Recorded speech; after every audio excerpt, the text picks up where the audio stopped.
अस्सलामु अलैकुम रहमतुल्लाहि व बरकातुहू। दोस्तों, मैं अपने चैनल टीचिंग कुरान में आपको खुशामदीद कहता हूँ। उम्मीद करता हूँ आप सब खैरियत से होंगे।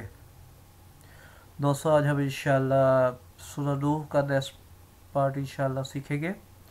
लेसन स्टार्ट करने से पहले आप दोस्तों से गुजारिश है, जो लोग मेरे चैनल पर नए हैं वो काइंडली मेरे चैनल को ज़रूर सब्सक्राइब कीजिएगा, वीडियो को लाइक और शेयर ज़रूर कीजिएगा, और हाँ, कमेंट्स बॉक्स में अपनी राय का इजहार करना ना भूलिएगा। आपको मेरी वीडियो कैसी लग रही है। बहुत शुक्रिया। أعوذ بالله من الشيطان الرجيم. بسم الله الرحمن الرحيم. قال نوح رب إنهم عصوني واتبعوا من لم يزده ماله وولده إلا خسارا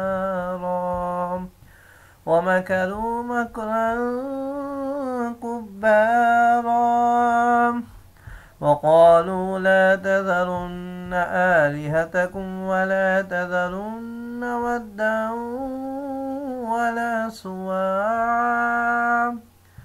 ودا ولا سواعا ولا يغوث ويعوق ونسرا وقد أضلوا كثيرا ولا تزد الظالمين إلا ضلالا مما خطيئاتهم أغرقوا فأدخلوا نارا فلم يجدوا لهم من دون الله أنصارا. وقال نوح رب لا تذر على الأرض من الكافرين ديارا إنك إن تذرهم يضلوا عبادك ولا يلدوا إلا فاجرا كفارا.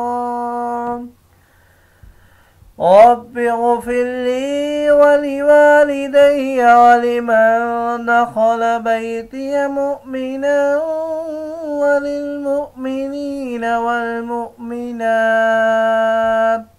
ولا تزد الظالمين إلا تبارا.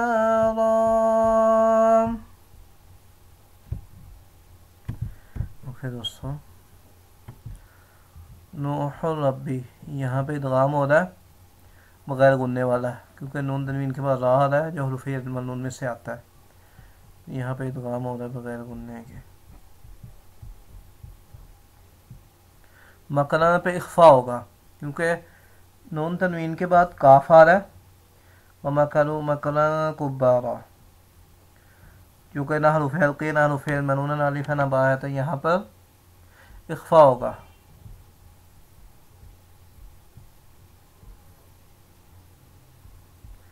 अच्छा दोस्तों, यहाँ पर अगर हमने स्टॉप करना है तो ठीक है, अगर नहीं स्टॉप करना तो यहाँ पर जो है ना, हम इसको मिलाकर पढ़ेंगे, कसीराऊं पढ़ेंगे, क्योंकि यहाँ पर शद नहीं है। लेकिन हम जब मिलाएंगे तो कायदा रूल्स यही यूज़ होगा, तो यहाँ पे शद ऑटोमेटिकली आ जाएगी। तजवीद की इस्लाह में हम कसीराऊं पढ़ेंगे, मिला के पढ़ेंगे। अगर यहाँ पे स्टॉप करना तो फिर कसीरा पढ़ेंगे। ठीक है दोस्तों, अगर आपको नहीं समझ आई, जैसे कि यहाँ पे भी लाइन लगी हुई है, अगर आपको नहीं समझ आए तो आप मुझसे पूछ सकते हैं।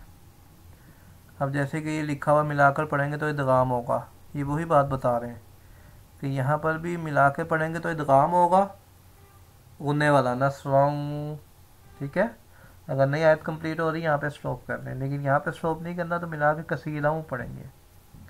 बिम्बा पे मीन मुशद्दद है, यहाँ पे गुन्ना होगा, मीम पे इख्फा होगा, दाल है आगे, गनून साकिन के बाद ना हुरूफ हल्की ना हुरूफ मलून ना अलिफ ना बा है, तो यहाँ पर जो है इख्फा होगा।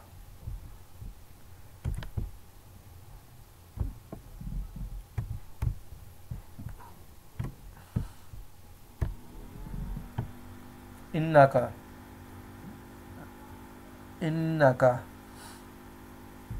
यहाँ पे नून मुशद्दद गुन्ना होगा, इन पे इख्फा हो रहा है क्योंकि तार है, नहनु फ़िल नहनु फ़िल मनून अलिफ है ना बा है, तो यहाँ पर इख्फा होगा। इख्फा की डेफिनेशन में आपको बारहा तकरीबन हर वीडियो में ही आपको मैं बताता हूँ। वली मान पे भी इख्फा होता है, दाल आ रहा है, नून साकिन नून तनवीन के बाद हरुफ़ हल्की हरुफ़ मन अलिफ बा के अलावा कोई अल्फाज है तो वहाँ पर इख्फा होगा। तो यहाँ पे दाल है तो यहाँ पे इख्फा, और यहाँ पे इदगाम हो रहा है मीनाऊँ पे। दोस्तों अगर आपको किसी चीज़ की समझ नहीं आती मेरी, तो आप मुझसे कमेंट्स बॉक्स में लाजमी मुझसे पूछा करें, तो मैं इंशाल्लाह आपको ज़रूर रिप्लाई करूँगा। बिस्मिल्लाहिर्रहमानिर्रहीम। क़ाल नूह रब्बि इन्नहुम असौनी वत्तबअू मन लम यज़िदहु मालुहु व वलदुहु इल्ला खसारा व मकरू मकरन कुब्बारा वक़ालू ला तज़रुन्न आलिहतकुम वला तज़रुन्न वद्दन वला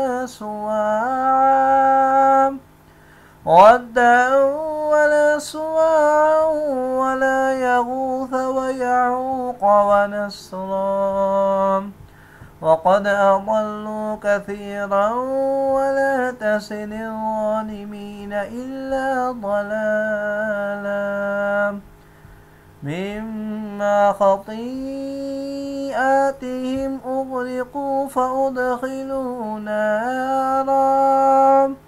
فأدخلوا نارا فلم يجدوا لهم من دون الله أنصارا وقال نوح رب لا تذر على الأرض من الكافرين ديارا إنك إن تذرهم يضلوا عبادك ولا يلدوا إلا فاجرا كفارا رب اغفر لي ولوالدي ولمن دخل بيتي مؤمنا وللمؤمنين والمؤمنات ولا تزد الظالمين إلا تبارا آمنت بالله صدق الله العظيम। ओके दोस्तों, इंशाल्लाह मिलते हैं नेक्स्ट वीडियो में। अस्सलाम वालेकुम व रहमतुल्लाहि व बरकातहू।